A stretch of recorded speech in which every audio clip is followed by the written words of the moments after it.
has come. The Moxie team, we were really looking at this historic moment on so many fronts, but particularly when we're talking about diversity, equity, and inclusion, and how what we have done in the past will certainly, some of that may serve us moving forward, but much of it won't. And how we needed to really explore and dig in on this time. And y'all are sitting at the epicenter of this, right? DEI leaders.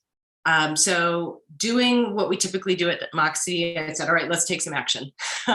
And convened this panel series.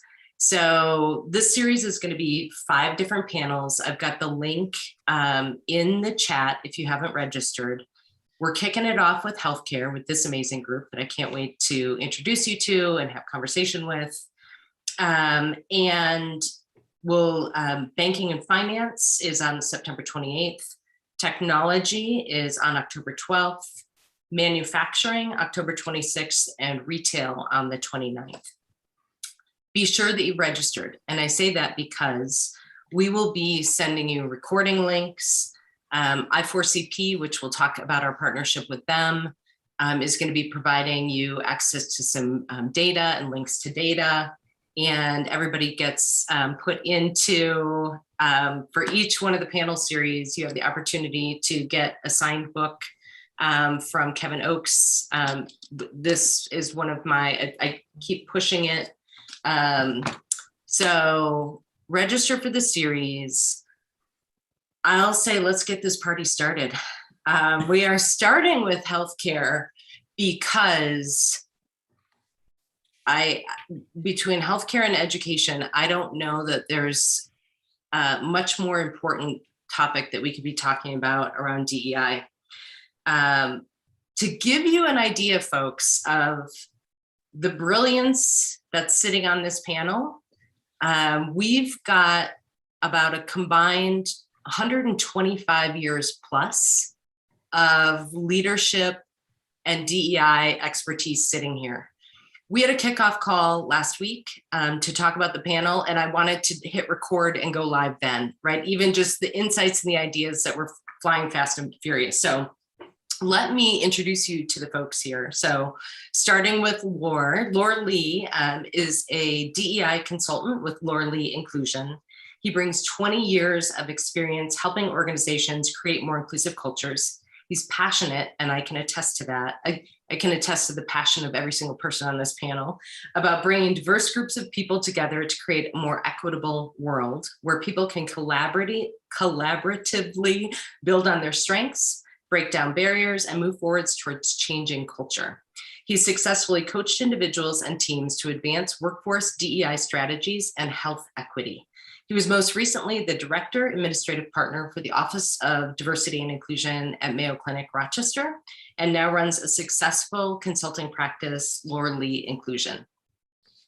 Marcia MJ Calloway is the Chief Diversity and Equity and Inclusion Officer at San Ysidro Health. MJ has broken barriers as the first ever CDO and officer for San Ysidro Health in San Diego, California. In this inaugural role, she's responsible for leading the diversity, equity, and inclusion work for the organization. Specifically, she's responsible for designing, developing, and implementing comprehensive and innovative DEI programs and policies. Marcia addresses systemic racism in organizational business practices, policies, and processes. She advocates for the voiceless and marginalized who have historically been denied access to equitable salaries, employment, mentors, education, and senior leadership positions. Andre Cohn is Vice President of Diversity, Equity, and Inclusion with Revo Health. Andre is an energetic and powerful communicator and dynamic teacher of DEI principles. In his philosophy to seek diversity, it is his philosophy to seek diversity and inclusion through increasing equality of access, developing talent, and achieving equitable outcomes for patients and staff. He leads the DEI inclusion programs at Revo Health, a management services organization that provides values-based care solutions for physician practices and ambulatory service centers. Andres Gonzalez, not, but I will say I've got an Andre and I've got an Andres, so this is going to be fun, y'all. Is VP and Chief Diversity Officer at Froedtert Health. He is responsible for overseeing the integration of diversity initiatives throughout the organization, including expanding workforce diversity and strengthening community relationships. Prior to joining Froedtert Health, Gonzalez was Chief Diversity and Inclusion Officer at Bay State Health Systems, an integrated healthcare delivery system in Springfield, Massachusetts. He also spent 5 years at Cleveland Clinic as Director of Diversity, Community Outreach, and Supplier Diversity. In both positions, Gonzalez created and championed programs and processes to foster and sustain cultural competence. So when I said that there was a lot of talent and expertise sitting on this panel, I was not joking, y'all. Are y'all ready to dig in? All right, that is the most I'm going to talk. Now I turn it over to the brilliance. Madeline, I would love for you to kick us off with an overview of some of the data and research insights that you're seeing that I4CP has collected around the healthcare industry, particularly around the talent exodus that we're seeing. Sure. Well, first, thank you, Mo. I appreciate that.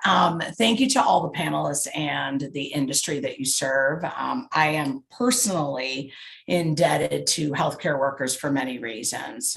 Shout out to Andres Gonzalez and the amazing team at Froedtert and Medical College of Wisconsin. My son had 5 surgeries since September 11th, 2020 through to last week, September 7th. So my experience or experiences with healthcare systems has been pretty incredible, despite the staffing challenges that they were facing, the significant overload and the constant fear of the unknown. The circumstances surrounding the last 19 months continue to develop literally on an hourly basis, leaving our workforces in a constant state of crisis and confusion. The disruptions have been many and clearly undeniable. And so I just want to talk through a few of those disruptions and hear from the panelists. So the vaccine mandate, for example, in most healthcare organizations, they were at the forefront of the vaccine requirement for their workers. But according to Washington Post and Kaiser Family Foundation, there was a poll in April of 2021. 1 in 6 healthcare workers said that they would leave their job rather than get the COVID-19 vaccine. A more recent study by the COVID States Project, it was the latter part of July, showed that 15% of healthcare workers remained resistant to the vaccination. And so the resignation tsunami was already building in the healthcare industry.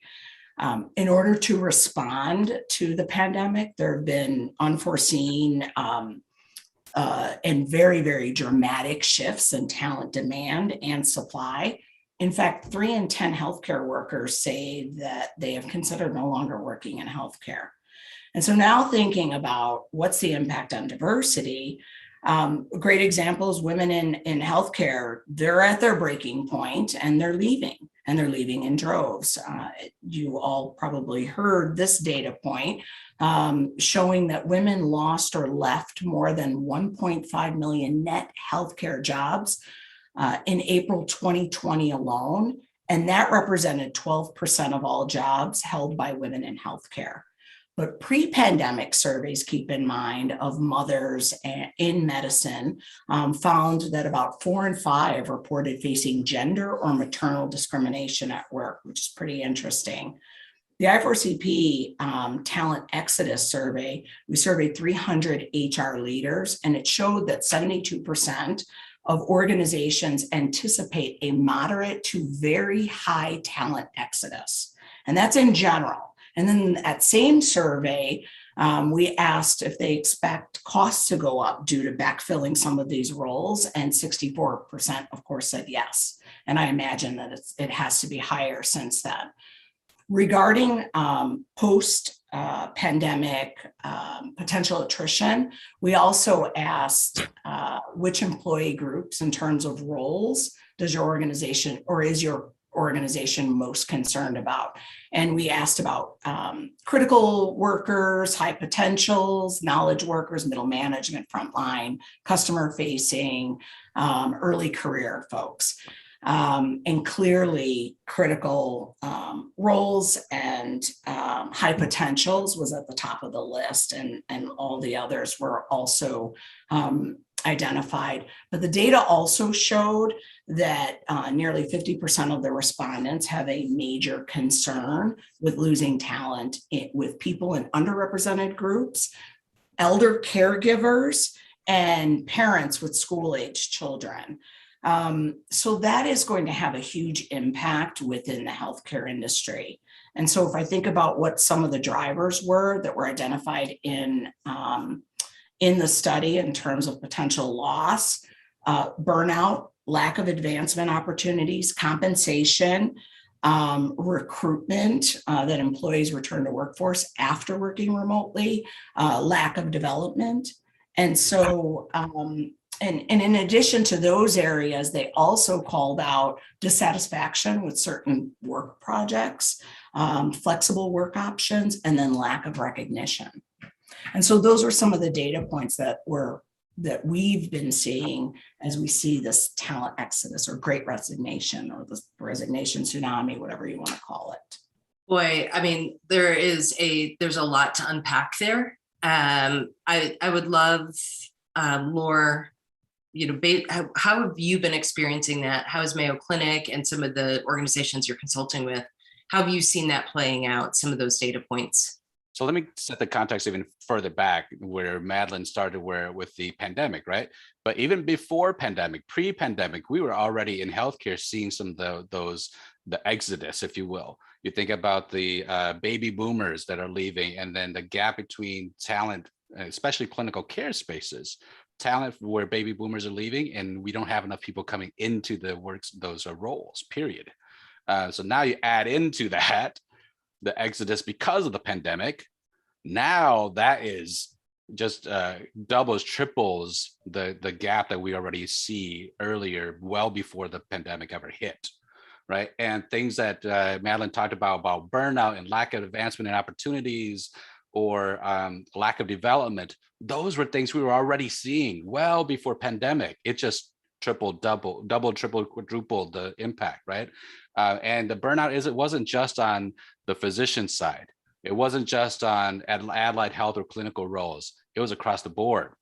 And now you're asking nurses and physicians to work double shifts or triple shifts, or HR people to be taking furloughs and reduction in time and working double, triple what they were used to doing. And by the way, now you're sending people home and not sure how they're going to be able to connect, right? And what's that sense of culture like anymore? I think those are all additional factors as we think about this exodus from healthcare space. And it's, again, regardless if it's, like Mayo Clinic, 70,000 plus employees, or smaller organizations that's 2,000-3,000, the rate of impact may be different, but we are seeing that across the healthcare systems. Yeah, Andre, I know that you've got some further back historical perspective. I know you and I have had some conversations. I'd love for you to share that, particularly when we're talking about representation.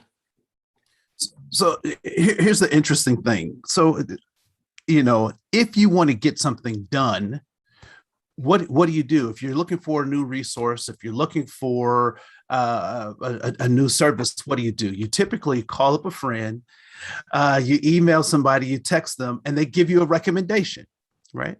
The same kinds of things happen and should happen differently. So part of this burnout, I think, is that we keep going back to the same well of resources, right? So how do people know about healthcare? Because their mom, their aunt, their their friend was in healthcare. So we have this really small pool that we keep drawing from, and at some point we're going to have some challenges. And so when we think about, kind of a historical perspective, what we know is that in 1863 the Emancipation Proclamation was signed. We know that in 1864 there were some things that were starting to happen in greater society, but it was in 1867 that Howard University, which is in the Black community, is the Harvard of all academic achievement. Some people might disagree and say Tuskegee is, but we can get into all of that later.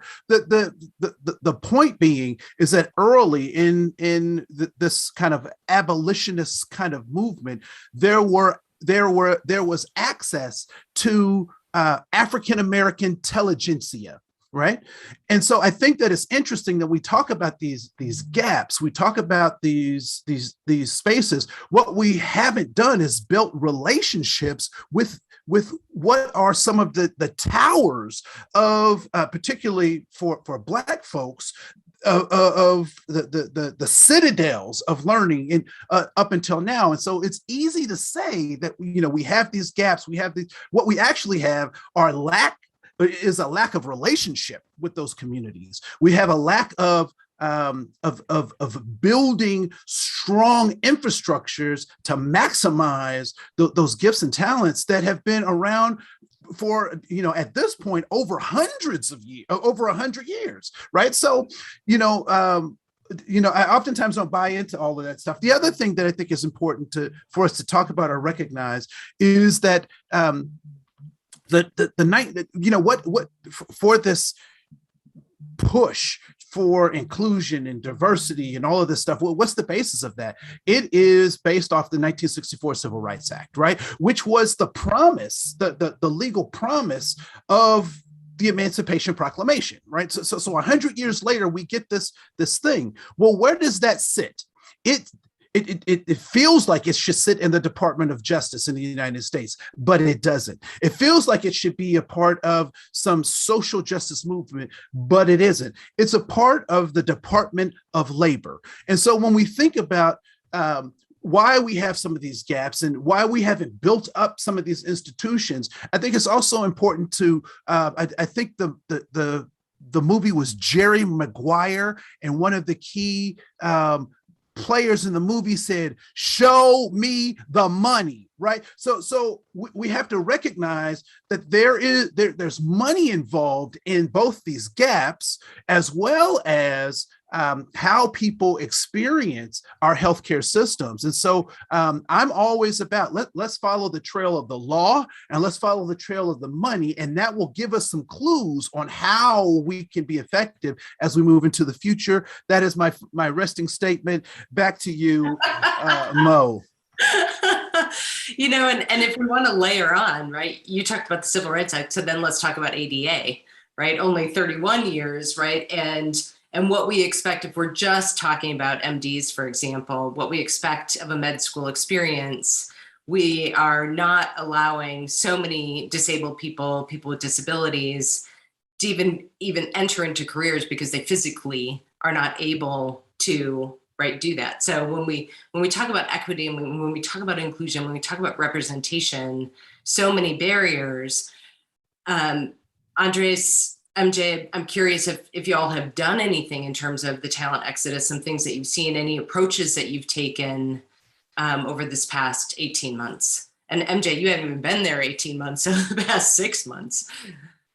Yeah, so let me jump in here, and actually I'll just run with what your statement there about the ADA and implications from a disability inclusion standpoint, and we'll tie it back to the comment that Andre made, well stated about the oftentimes, and I think within healthcare, but I think you can make the argument that in any industry, it's probably the same thing where we show up and we think we know it all.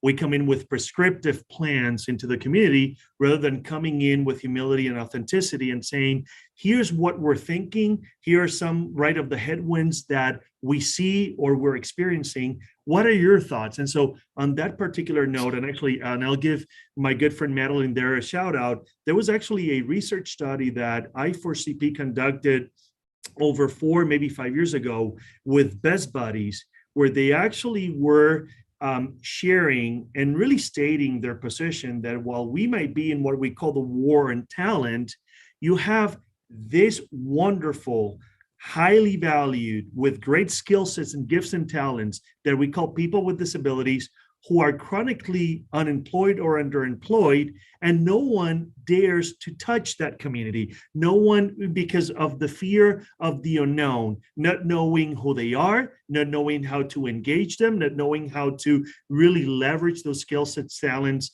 and gifts that they bring to the workforce. And so that really became the impetus for us at Froedtert to really then launch our disability inclusion efforts. And to that point, one of the things that we have done is we actually have partnered and have brought in the Project Surge model here at Froedtert. The difference of the traditional Project Surge that started in the Cincinnati Children's Hospital back in the early 90s is that it was traditionally for the students who were graduating from high school, entering the workforce. What we have done here is we decided that no, we know based on the data that I4CP in partnership with Best Buddies provided that is really adults with disabilities who we needed to target. That was really the upside for us. So we started that program 4 years ago, and I will tell you that has been an amazing workforce development and talent pipeline opportunity for us.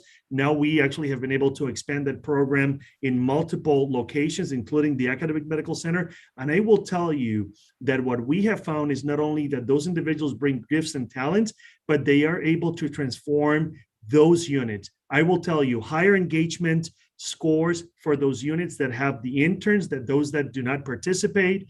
We're seeing how we're able to customize or tailor and be creative of sometimes taking a 1 FTE position, breaking that into 2, because we have 2 interns that can, perhaps can only work half time, but bring their skill sets and do a far better job than our able-bodied staff members. So that's, one of the things that we have done here. And so I think that there's certainly opportunities. And so to Andre's point and to the points that Madeline made, it's a matter of, coming in with humility. It's a matter of understanding the power of relationships, collaborations with your community partners. And it's about wanting to listen and then co-creating the strategies that will make sense, not only for you, but certainly for the community at large that you're serving, and ultimately, right, for those individuals that will be certainly able to reap the benefit. As you can tell, I'm pretty passionate about that, primarily, as Madeline knows, because I have a child that is actually neurodiverse, he's actually in the spectrum. And so I have had now to deal with the navigation of a child that has a intellectual disability and really understanding how can I actually advocate for him? How can I actually, right, make sure that he has those opportunities later on in his life as he now completes high school in a couple of years from now. And I have found that Project Surge might be the right fit for him, and hopefully that he will be energized to come into the healthcare field and maybe at some point tag alongside with dad. And hopefully, and he's far, brighter than I am. So I'm sure that I will be working for him at some point to be able, right, to continue to make a difference for our community. So I can share that as a nugget of what we have learned here on the power of collaborations and really coming to the community with humility, authenticity, and really addressing the war and talent issue that we all are wrestling with. And I'll just give a quick shout out to Disability In. And the work that organization does, so you can go and you can see how you rate as an employer for people with disabilities. So MJ, before we move on to the next sort of data dump and question, anything to add about this talent exodus and any approaches that y'all have been taking? Well, I've been at San Ysidro for about 6 months now, but and I'm still building relationships with my colleagues. So working with the talent acquisition team, getting a group together, helping them understand, educating them on DEI and belonging, helping them, as Andre said, build those relationships with the colleges, especially the ones that the HBCUs, helping them understand about building relationships and bringing those folks from other and helping them look at other resources than what they're currently doing. So, just helping those teams, building those relationships, that's what I'm currently doing 6 months into where I am. That's awesome. So I think that there's right in that relationship building at the start, boy, you can't, that's a step you can't skip. Um, so let's talk about the other thing that's been happening, not just in healthcare, but overall, is work looks different. We've seen there were sort of, the world ground to a screeching halt. And in fact, Laura was one of the last humans that I saw outside my family. He doesn't know this. Outside my family, we were at a conference and chatting, and then I got on a plane and the world shut down.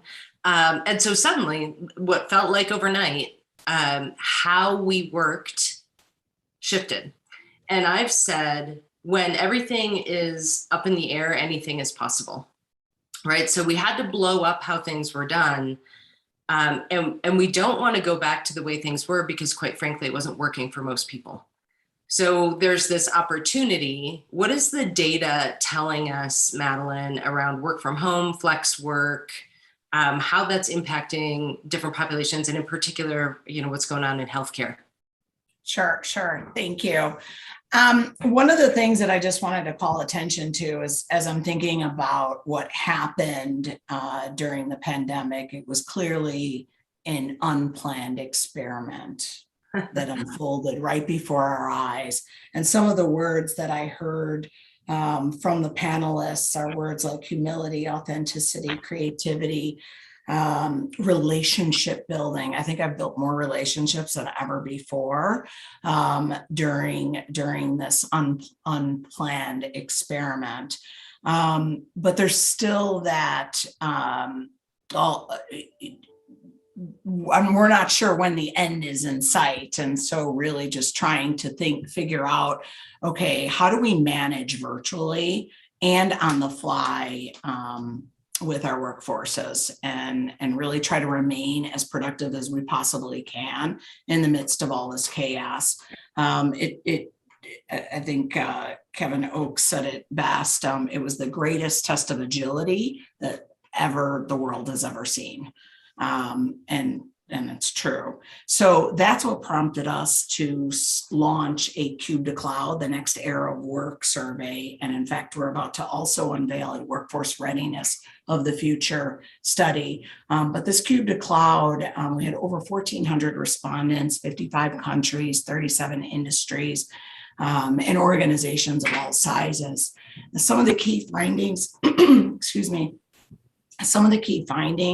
one, first and foremost, demanding a return to office is really a mistake. And so what we did see is a lot of CEOs coming out with this, everybody's going to come back to work on this date. And look at how quickly we had to make changes. And so really thinking about how it needs to be managed going forward. The second was the flex work does work. Right? The business case is clear because we had productivity, we had culture, we had engagement, we had connection to the organization's purpose and mission, and then innovation. They were all positively impacted in the last 19 months and in a virtual workplace. Let's just hard stop right there. Yeah. Right.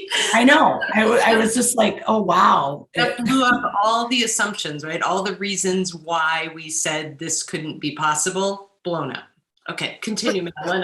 But hold on, just for a second, Mom. I mean, you got to hang your hat on that for a second, because people with disabilities were asking employers, "Why can't I work from home?" Right. People with transportation issues are saying, "Why can't I work from home?" Right. And then this thing comes, blows it all up, and we're like, "Wait a minute, you actually can." Right. The other thing I just want to say, Mo, you said this, but I want to stick a pin in that too. You said that we all want to come back. That's not true. The people who want to come back are the people who the old system benefited. This new system is now making uncomfortable, both in my management style and how I got to work. And, I used to see you work, and that was enough. But now I got to actually check and have a relationship with you to make sure that we're being productive as opposed to just looking at you in your office.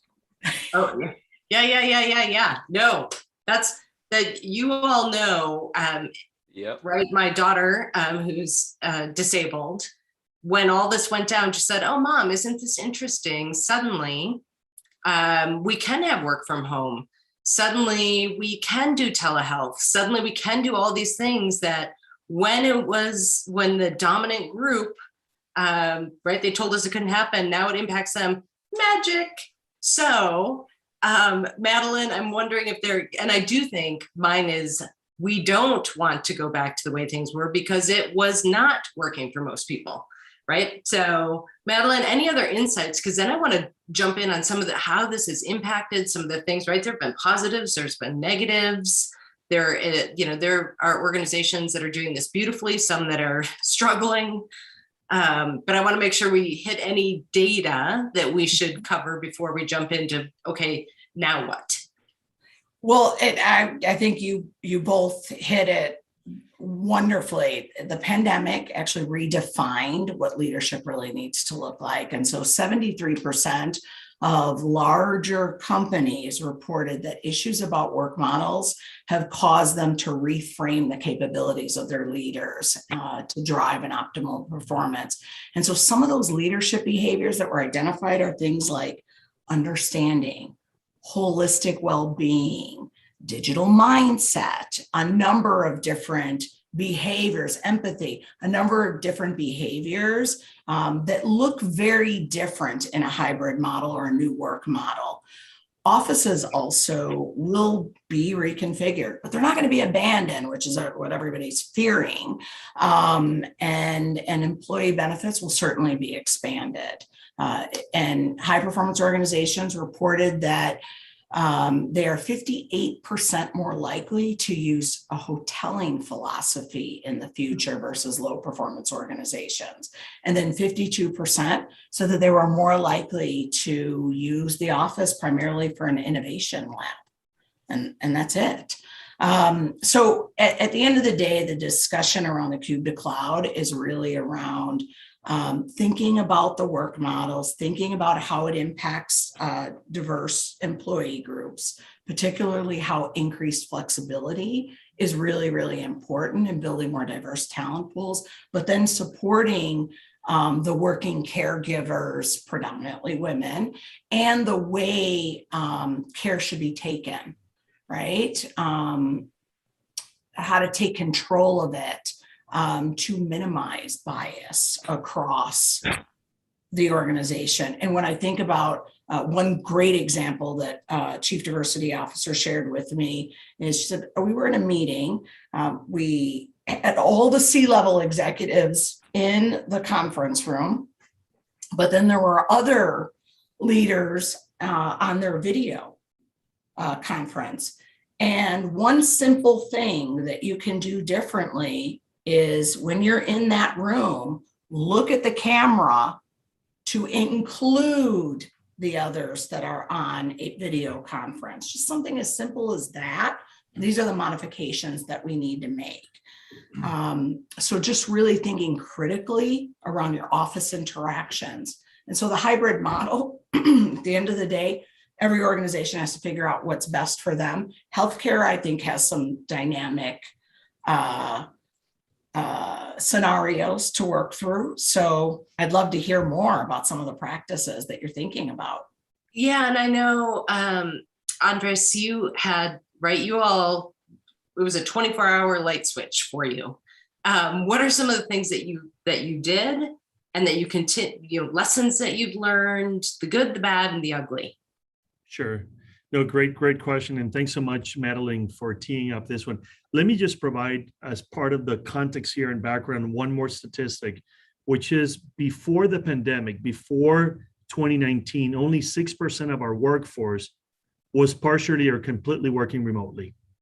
And another 19% had some sort of experience or quasi-experience, but they were working primarily from a location. So that leaves a 75% of the workforce for all of us as employers who had no clue, had no experience, had no opportunity to leverage remote working, right? And really how to leverage that to perhaps either, have a little bit more of the work-life balance or integration, and or anything else that people wanted to achieve.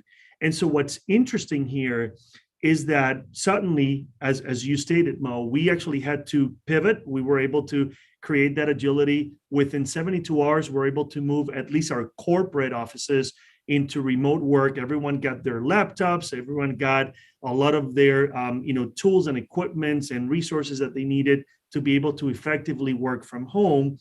And so what is the new reality now? Well, you have now 4 different groups of certainly staff members or within the workforce that are actually operating. And so that will be your same place, same time, right? So pre-pandemic, right, where we would all come in at the same time, first shift or second shift to work together. Now you have also same place, but different times where I may be coming to the same place, but we actually have staggered times. And so we have to rely right on technology. You also have different place at the same time, and you also have different places at different times. So those are the 4 groups that we're learning that we need to actually be attuned to, that we need to support, that we need to be able to actually, create or provide them and offer them that sense of belonging. So what are some of the consequences that or issues that we have confronted quickly here? Number one, and we heard this loud and clear through our surveys, people were saying, I hope and trust that remote working does not equate to isolation, does not equate for me to unfortunately disengage because no one actually is paying attention to me, right? At home now, and that I can actually fly under the radar, and that certainly I will be unseen, unheard, unvalued, and that I will never get that sense of belonging that perhaps I was striving pre-pandemic, right? Getting as part of a network that I belong to coming into a workplace.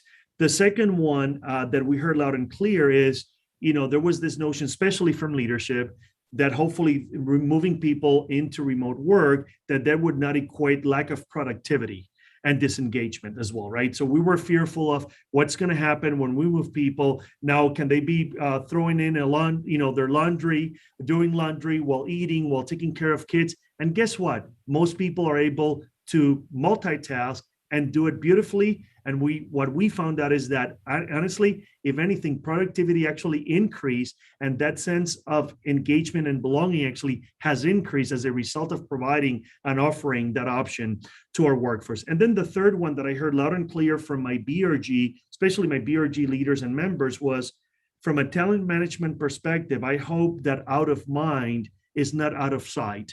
What happens now with my career? What happens now when I'm working remotely and I'm not as visible, right? Am I going to get the same stretch assignment that has been offered to my counterparts, right? That I had to fight for, or I had to actually showcase my skill sets through the BRG. But now some of those things, right, might be unfolding differently in the future or in real time. And so for us, we actually took a step back and decided, well, let's actually engage our BRGs in that process. Let's actually have focus groups.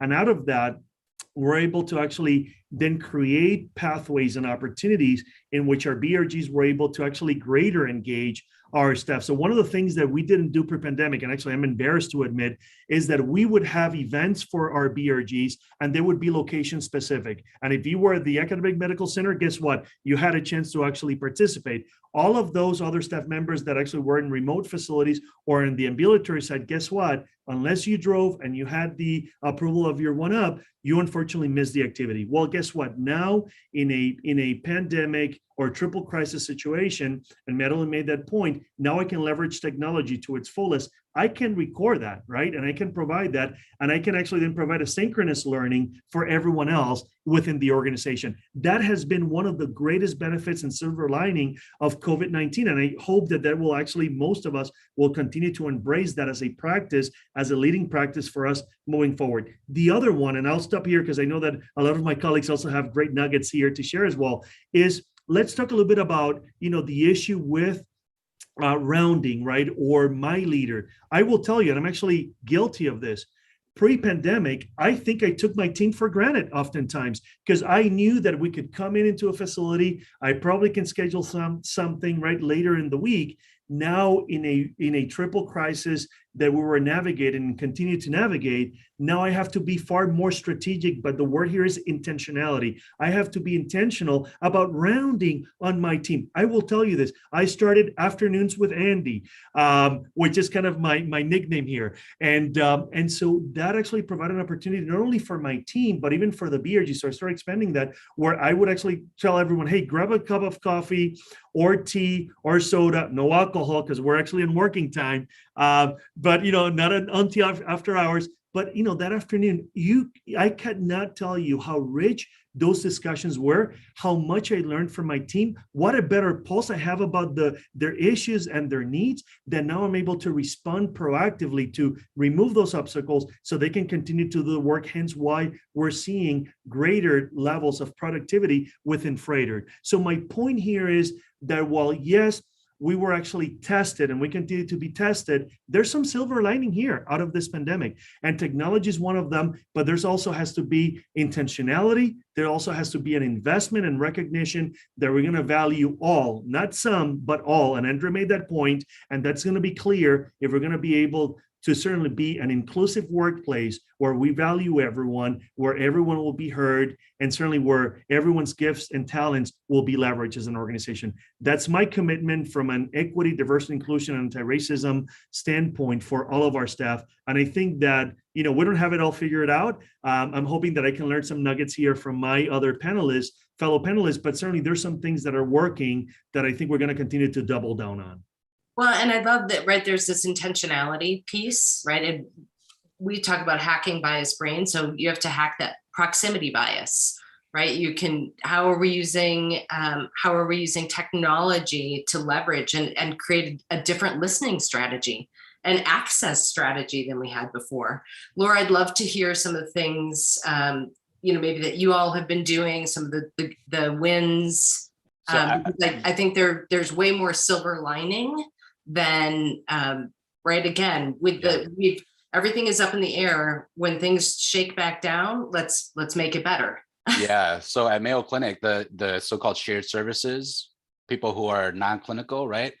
That determination to work remotely for the foreseeable future is already been determined.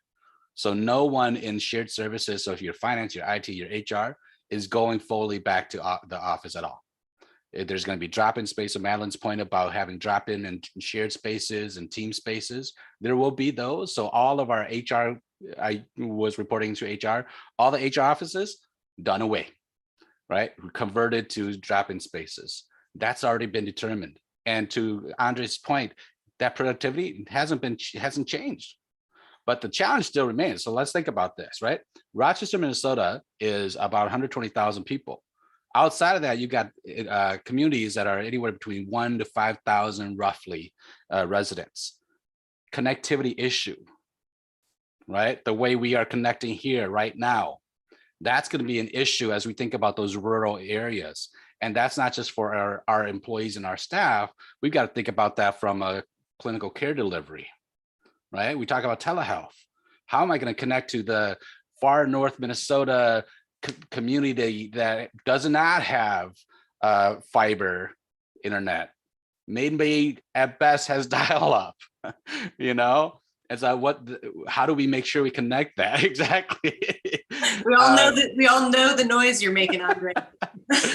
But I will say that some successes, and Andre knows this, and Mo, we've talked about this too a little bit, is it has really, and to Andre's point, really helped us be innovative. And so at Mayo, we thought, we're going home. Everyone's at April of last year. Everyone's going home. How do we make sure that DEI is still top of mind for people? Right. So we started this whole thing, Andre and I, this whole thing called Everybody in Conversations every single Friday. And we started with about 50 people participating. And we thought that was going to drop as people started to come back, right, from furloughs and stuff. On average right now, about 500 people on the live calls every single Friday, every hour, right? And then we stream it through, Facebook Live, and we archive it, and over, a period of time, over 1,000 people are touched by those. So there's ways that in which we can still connect and keep DEI on top of people's minds and help even spread the work further than just site by site. So now you're truly building the army. Well, and see, I'm about to expand this question into a bigger one, Mhm. right? Where I want to roll this into, healthcare, not just how you're designing work, but how you're designing care. Yep. And I know that we had conversation about the digital divide.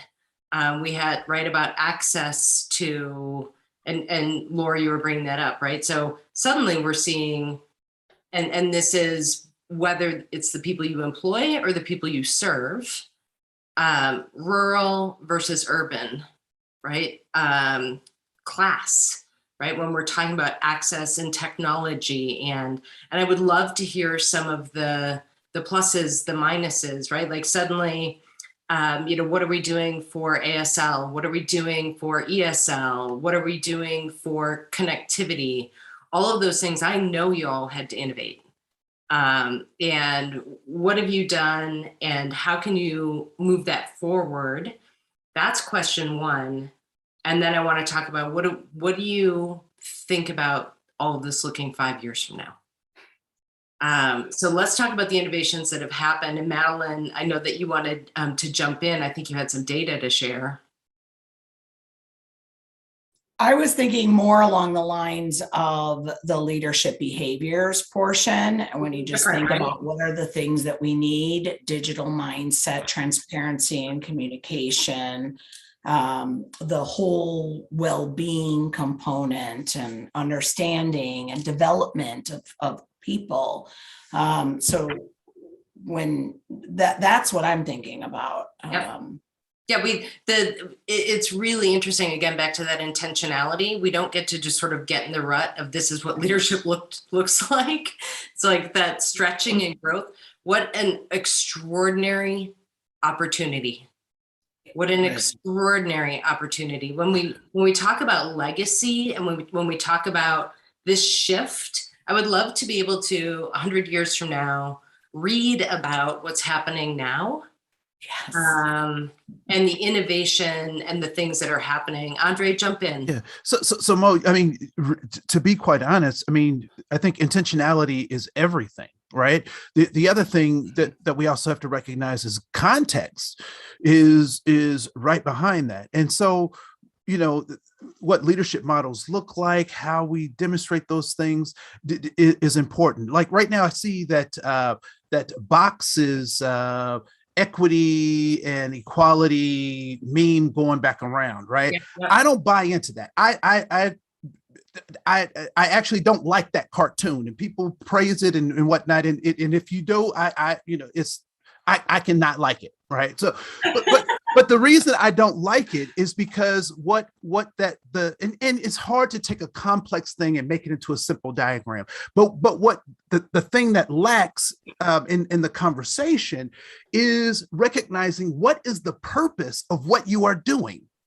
And if you are not clear as a healthcare institution, you can have all the technology that you want. You can have all the best of the best and but if you don't understand why you're doing that and then how that impacts, and I'm more curious about what do your clients say about what you do than what you say about what you do. What do the people the community that you're in, the environment what do they say about you? Because I know I'm beautiful, but other people might not see me that way, right? So I think that's important. So this notion of intentionality and then recognizing the context that you're in and making sure that those are in relationship to one another is what I think in the future, what we're going to be measured by, right? And so, whether we're social justice or we're racial justice or we're anti this or that or whatever, whatever the language is, it's going to be the language, and it's going to change from that time to time. But what's not going to change is what are the values of your organization? Can I see those manifested in your practices, your policies, and your procedures? Are you or what you say about you the same as the people who use your services? Right. And so when we think about the shift in leadership, it really is going to take folks being intentional about understanding where they are. So, in my organization, the way we're addressing racism as a health disparity, as a health crisis, is really looking at the values of our organization and saying, in our values, is there any room for homophobia? Is there any room in our values for racism, sexual harassment, transphobia? Is there any room in our values for that? Because outside of us, we can get caught up in critical race theory, anti-racism, which actually takes us off of our path of really focusing on how do we make the needs of our patient and their families be the primary objective of everything that we do. So you sweep the floor, how does that impact patient care? You whatever. I don't want to, I'm not taking up an offering, so I'm going to quit preaching. Andre, can I jump in here? Excellent.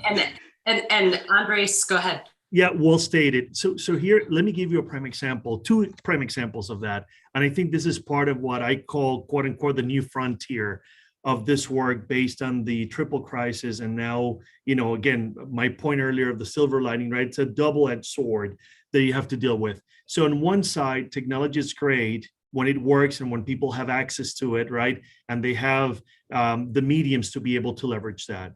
Obviously, the issue with that is, and I'll give you a prime example here, is we moved within 48 hours, 72 hours, you heard me, about moving our corporate folks into remote work. Well, in 48 hours, 2 days, we're able to move into a telehealth platform that I am glad that our Chief Innovation Officer and that particular arm of the health system already had ready, and we were already testing it, right? But here's the issue with that. I remember getting a phone call, and I shared this with all of you last week, where I, reach out to our Chief Innovation Officer and I said, all right, so we're going now gangbusters, right? We're putting this platform on steroids. Help me understand how we're going to actually serve our ASL and our limited English proficient patients. And it was deer in headlights. It was like, I don't know. Great question. What should we do? So my point here is algorithmic biases and all these issues that AI will provide, it has a downside to it. So the question is, are we sitting around that table? Are we having these discussions? Are we helping those leaders to connect those dots? Because if not, what will happen is what I had to do, which is then on the 11th hour, I'm scrambling on the back end, working with him and our IT teams to be able then, as we optimize, that we're able to build the right capabilities for limited English proficient patients and for our ASL. Again, it was not a huge overhaul, but it needed to be done. And I wish we would have been done on the front end, no, in the back end. Great example, right? Great learning for us. Second one quickly here. It's the AI side on the recruitment side. We all optimize AI. Guess what? We actually use a vendor that unfortunately we never checked. And again, here's where I'm being honest and transparent with everyone here as a lesson learned for us. We optimized this, obviously, technology and this platform, and we started seeing a disparate impact on diverse staff members right away. I would see very little diversity in the mix, even in entry-level roles. And I'm like, what the heck is going on here? So I go to my talent delivery team. I start kind of kicking the tires. I ask for some of the data. Finally, I said, hey, let me look at the AI platform. Can I get the algorithm there? Let's kick the tires there. I found out that they had built inadvertently a knockout question that you needed to have a degree to be able to actually come in, even for frontline employee opportunities here. And I'm like, how insane is that? How did you guys miss it? How did I, and again, I missed it because I was not part of those discussions. So my point here is, while technology could be a great ally, it can also be your greatest nemesis. So let's be careful on how we're doing that. And again, AI, it's wonderful when it works, when actually you've been at the table, when you've actually have looked at it from very different angles, and you have your DEI practitioners and executives there providing some guidance. If not, it's going to have, unfortunately, a detrimental impact to your processes, to your practices, and to the overall efforts, right? And so it's going to be a dissatisfier at the end of the day. So 2 great examples based on what Andre, provided here as part of this context. So that is one of the, two of the greatest lessons learned for me as we continue to, create that path forward in terms of leveraging or fully utilizing technology. So let's do this. We've got about 5 minutes left. I want MJ to jump in just on some of the things that they've done. And then y'all know my last question is always, I want you to leave me with one last truth bomb. So you can all be thinking about that. MJ, any thoughts before you drop your truth bomb? Sure. So organizationally, bringing health care to the community. So not having the community come to you, you come to the community. For example, testing and vaccinations. Make sure you take those things to your community. Adequately, as Andre and Andreas has said, adequately reflecting the racial and ethnic makeup of your communities that you serve. And the one thing that has really come out of this pandemic is everyone has mental health needs. So despite the efforts to talk more about mental health, there's still a stigma associated in many communities, but making the mental health care accessible. And then we must, commit to the challenges of biases within our organizations. There's been a rise in, xenophobia, discrimination, violence towards Asian women. All of those things has come to be, during this pandemic, it's just, become more. And then in the workforce, ensure, as Andreas and everyone has said, ensure that employees have equal access to technology, remote work, make sure virtual meetings, are closed caption, sending documents, making sure your team has everything they need. And flexible workforce is the future. So those are some of the things that I think coming, during this pandemic has been a success, in, San Ysidro and moving forward. Like there was a 30-second, like so many things in that.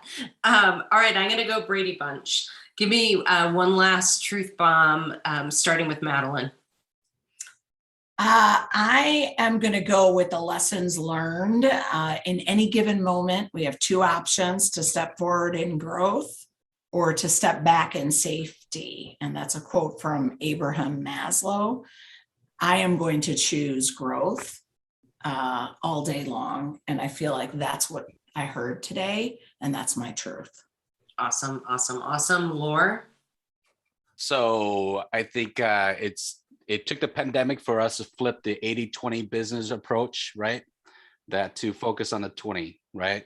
And so like we've always said, whether it's people with disabilities or rural versus urban, I hope that as we go forward, that we take what we've learned from that 20% and truly be able to scale it. Because I can even think about 10 years ago, before the pandemic, well before the pandemic, we already knew that for people of color, they were accessing the internet much at a higher rate via phones, right? We already knew that, then more versus landlines, but we did nothing about that via telehealth, okay? And now it took the pandemic for us to realize, oh, we got to speed up telehealth. And so I think for us, let's think about that 20%. How do we flip that model and really focus on that 20% and scale it? Awesome. MJ?